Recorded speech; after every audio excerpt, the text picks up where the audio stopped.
اللہ تعالیٰ نے ارشاد فرمایا ہے کہ جو لوگ اللہ کا نام لے کے ڈٹ جاتے ہیں نا، اللہ تعالیٰ پھر ان کے سارے خوف اور سارے غم دور فرما دیتا ہے۔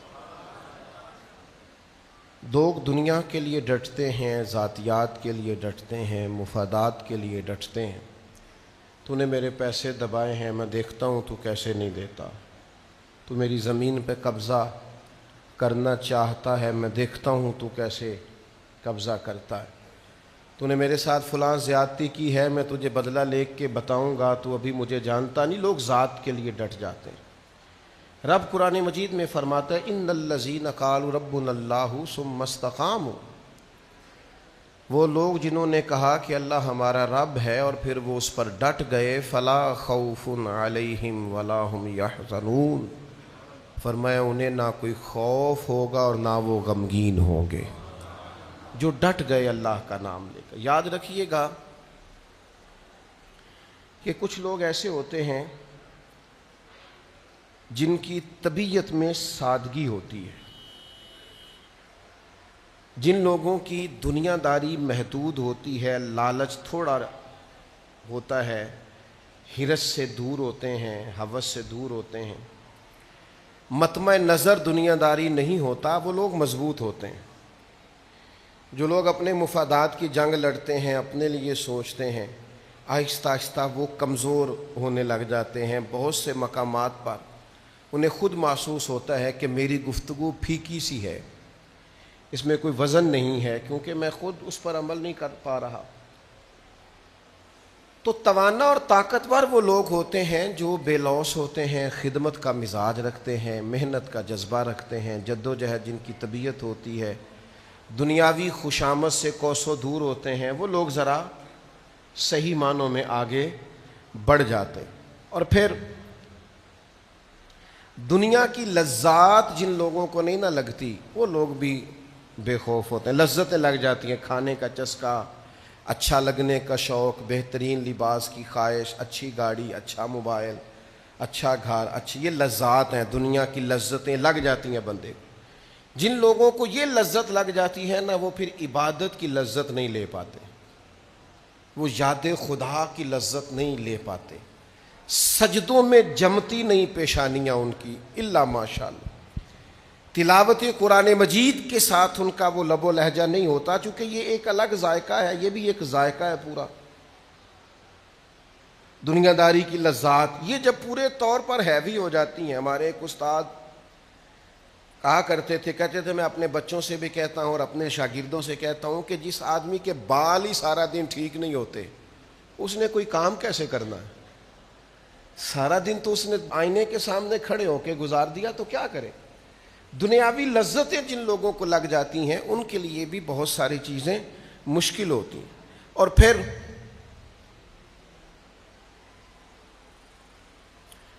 خوف خدا اور فکر آخرت،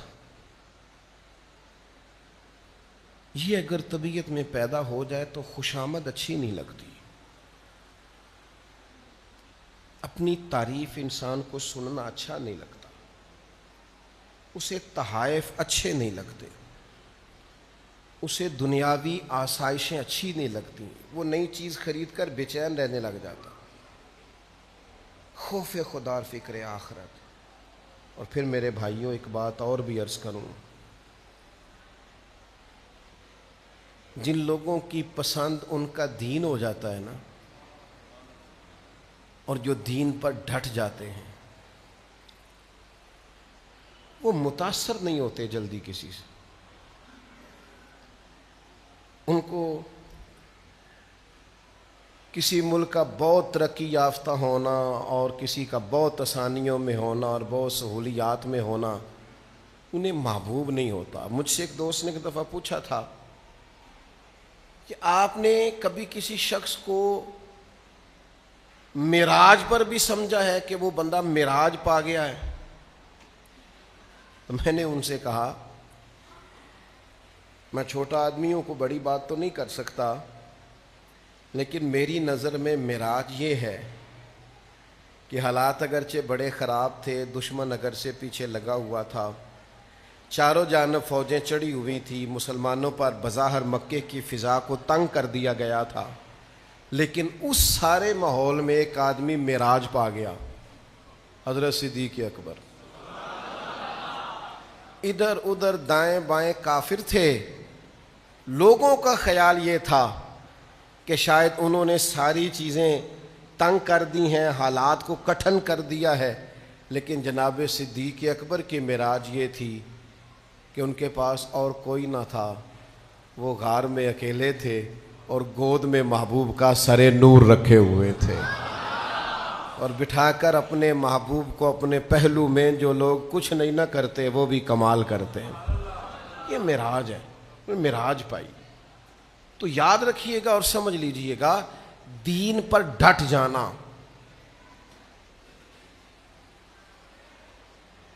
میں نے بڑے بڑے لوگوں کو دیکھا ہے، ہر مہینے بھی جن کے گھر میں محفل ہوتی ہے اور ہر ہفتے بھی جن کے ہاں ختمات شریف پڑھے جاتے ہیں، ان سے بھی کہا جائے نا کہ آج آپ کے بچے کا ولیمہ ہے تو ایک تلاوت نہ ہو جائے، ایک نعت نہ ہو جائے، انہیں شرم آ رہی ہوتی ہے کہ اب ولیمے میں نعت، اب یہاں دین کی بات۔ لوگ مذہب پر عمل کرتے ہوئے اور مذہب کا اظہار کرتے ہوئے اور اپنے آپ کی نسبت مذہب کے ساتھ کرتے ہوئے ہچکچاتے ہیں۔ مجھ سے میرے ایک دوست نے مشورہ مانگا، اس نے کہا کہ حضرت، وہ دینی آدمی ہے، اللہ نے توفیق دی ہے، خدمت کرتے ہیں، کہتے مجھے ایک بڑی جگہ دعوت دی جا رہی ہے جہاں بڑے دنیاوی طور پر لوگ آئیں گے، تو میں چلا جاؤں؟ میں نے کہا ضرور جائیے۔ وہ کہنے لگے کہ اکثر ڈر سا آتا ہے بندہ دنیا دار نہ ہو جائے۔ میں نے کہا آپ کو دنیا دار سمجھ کے بلایا ہی نہیں جا رہا، آپ کا تو امامہ دیکھ کے آپ کو دعوت مل رہی ہے، آپ کا دینی تعارف دیکھ کے۔ ہاں، وہاں جا کے آپ کو دیندار سمجھ کے بلایا ہے تو آپ نے دنیا داروں کے بیچ بیٹھ کر بھی دیندار ہی رہنا ہے، چونکہ آپ کی عزت، آپ کا وقار، آپ کی عظمت مذہب کی بنیاد پر۔ وہاں جا کر آپ کوئی ایسا سٹائل اختیار نہ کریں جس سے آپ کی دینی نسبت کو ٹھیس پہنچے۔ نبی پاک صلی اللہ تعالی علیہ وسلم نے ارشاد فرمایا، مسند امام احمد میں صحیح سند سے روایت موجود ہے، حضور فرماتے ہیں میری امت میں دین میں سب سے زیادہ سختی کے ساتھ عمل کرنے والے، خود عمل کرنے والے، میری امت میں دین پر سب سے زیادہ سختی کے ساتھ عمل کرنے والے کا نام عمر ابن خطاب ہے۔ ایسا نہیں کہ وہ سختی سے عمل کرواتے ہیں، یہ نہیں فرمایا، عمل کرنے والے۔ ہم بھی کرتے ہیں، پر ہمارے ہاں کچھ لوگ دین پر سختی سے عمل کرواتے ہیں، ان کے پاس چونکہ ممبر ہوتا ہے، مائک ہوتا ہے، تو وہ سختی اور شدت کے بھی جملے بولیں تو چونکہ اب وہ بیٹھے ہی گفتگو کے لیے تو کہہ سکتے ہیں، سر تسلیم خم ہے جو مزاج یار میں آئے۔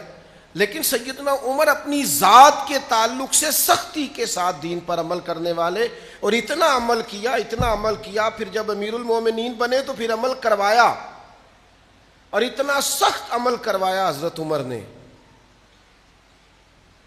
کہ حضرت عبداللہ ابن مسعود فرمایا کرتے تھے، عمر تو اسلام کا مضبوط قلعہ ہے، مضبوط دیوار ہے۔ حضرت عمر صحابہ کے بیچ بیٹھے تھے، فرمایا تم بھی ان فتنوں کے بارے میں جانتے ہو جو نبی کریم نے بیان فرمائے؟ تو کہنے لگے ہاں۔ حضرت حذیفہ رضی اللہ تعالیٰ عنہ اور چند اور صحابہ بھی حاضر تھے، عرض کی امیر المومنین جانتے ہیں، نبی پاک نے فرمایا مال فتنہ ہے، اولاد فتنہ ہے، تمہارا ہمسایہ پڑوسی تمہارے لیے آزمائش ہے، اور اس کی نجات یہ ہے کہ تم نماز پڑھو، صدقہ دو، نیکی کا حکم دو، برائی سے منع کرو، ان فتنوں سے بچ جاؤ گے۔ نماز پڑھ کے، صدقہ کر کے، نیکی کا حکم دے کے، مال کے فتنے سے، اولاد کے فتنے سے، ہمسائے کی آزمائش سے بچ جاؤ۔ حضرت عمر کہنے لگے میں اس فتنے کی بات نہیں کر رہا، میں اور فتنے کی بات کر رہا ہوں جو دین کے معاملے میں آئے گا۔ تو حضرت حذیفہ کہنے لگے اے عمر، میں اس فتنے کے بارے میں جانتا ہوں، لیکن ایک دروازہ ہے اس فتنے کا جس دروازے نے اس فتنے کو روکا ہوا ہے۔ تو حضرت عمر فوراً بولے، فرمانے لگے پھر یہ بتاؤ کہ وہ دروازہ کھولا جائے گا کہ توڑا جائے گا؟ حضرت حذیفہ کہنے لگے وہ توڑا جائے گا۔ حضرت عمر کہنے لگے ٹوٹ گیا تو پھر تو فتنوں کا دروازہ کھول جائے گا. کہاں؟ قانون قدرت یہ ہے، فیصلہ ہی یہی ہے، تقدیر ہی یہی ہے کہ وہ دروازہ ٹوٹ جائے، بند نہیں ہوگا، پھر فتنے تیزی سے باہر نکلیں. مجلس برخاست ہو گئی، جناب عمر گھر تشریف لے گئے. لوگوں نے حضرت حذیفہ کو پکڑ لیا، بخاری میں موجود ہے کہ حذیفہ وہ کون سا فتنہ ہے، وہ کون سا دروازہ ہے جو فتنوں کے رستے میں دیوار بنا ہوا، اور پھر یہ کہ کھولا نہیں جائے گا اور توڑ دیا جائے گا، اور پھر یہ کہ ایسا ٹوٹے گا کہ فتنے باہر آ جائیں گے. تو حضرت حذیفہ چپ کر گئے اور سکتے کے بعد کہنے لگے وہ فتنے ہیں جو اسلام کی طرف آئیں گے، مسلمانوں میں پھیلیں گے، اور دروازے کا نام عمر ابن خطاب ہے. اور فرمایا یہ دروازہ کھولا نہیں جائے گا، توڑ دیا جائے گا، عمر شہید کر دیے جائیں گے. دوستو، حضرت عمر کو اللہ تعالیٰ نے وہ شان دی کہ ایک مضبوط مزاج، ایک مضبوط قلعہ. بہت پیار کریں اپنے بچوں سے. قرآن مجید نے کہیں بچوں سے پیار کرنے کا کہا نہیں، بلکہ اگر میں کہوں کہ قرآن مجید نے تو تھوڑا کم کرنے کا کہا ہے، کیونکہ بچوں سے تو فطرتی پیار ہوتا ہے. دولت کو اور اولاد کو فتنہ اور آزمائش کہا ہے، تھوڑا کم کرنے کا کہا ہے. ضرور پیار کریں اپنی اولاد سے، ضرور پیار کریں اپنے دوستوں سے، لیکن اس چکر سے باہر نکل آئیں کہ میں اگر یہاں سختی کروں گا تو فلاں میرے خلاف ہو جائے گا. تو ہو جائے، آپ تو انہیں دوائی تک نہیں کھلا سکیں گے، یہ تو بیمار کے بیمار رہ جائیں گے اگر آپ نے سختی نہ کی. یہ گڈ بک میں آنا چھوڑ دیں کہ میرے دوست بھی مجھے اچھا کہیں، فلانا مجھ سے نہ بگڑ جائے، فلانا مجھ بگڑ جائے جس نے بگڑنا ہے. سیدنا عمر رضی اللہ تعالیٰ عنہ کا یہ مزاج تھا، کبھی بندوں کی پرواہ نہیں کی. بندے کیا کہتے ہیں، کسی کو آنا ہے تو بسم اللہ، نہیں آنا تو الحمدللہ. لیکن انہوں نے زندگی بھر اگر پرواہ کی ہے تو یا اللہ کی ہے یا اللہ کے رسول کی ہے. ہم نہ اپنے آپ کو کسی قسم کے کٹہرے میں نہیں لانا چاہتے. مجھے کوئی برا نہ کہے، او بھائی کہہ لے جس نے کہنا ہے، ایک دفعہ نہیں 100 دفعہ کہے، 1000 دفعہ کہے، 100 بسم اللہ کہے، لیکن آپ اصول پر کھڑے رہیں، آپ مضبوط بات کریں، آپ طاقتور بنیں. آپ کی طبیعت، حضرت عمر کا درہ تھا، وہ لٹکا کرتا تھا اور پورے جوش و خروش سے لٹکتا تھا. حضرت عمر کو استفسار کی عادت تھی، وہ سوال پوچھتے تھے، کہاں تھے تم، کیوں نہیں یہ کام کیا. یہ جو مزاج ہے نا جی، فلانا بڑا درویش ہے، کسی کو کچھ نہیں کہتا، غلط کرتا ہے، نقصان اٹھائے گا، کیوں نہیں کہتا کسی کو کچھ. کہنا چاہیے جہاں کوئی غلطی کرے. حضرت عثمان غنی تو مسجد میں ایک صحابی جمعے میں دیر سے آئے، فرمایا آپ کہاں تھے؟ انہوں نے کہا میں لیٹ ہو گیا تھا اور فلاں کام کر رہا تھا. میں وقت پہ آیا کرو، جمعے کا دن ہے، آپ کو پتہ نہیں اذان ہو جائے تو سارے کام چھوڑ دینے چاہیے. انہوں نے کہا جی میں لیٹ ہو گیا، پھر میں وضو کرتے کرتے 5 منٹ اور ہو گئے. فرمایا تم وضو کر کے جمعہ پڑھنے آئے ہو، حالانکہ نبی پاک نے غسل کرنے کا فرمایا ہے. آئندہ جلدی بھی آنا اور غسل کر کے یہاں تک باریک. اور وہ ڈانٹ دیتے تھے، ان کو کہنا آتا تھا.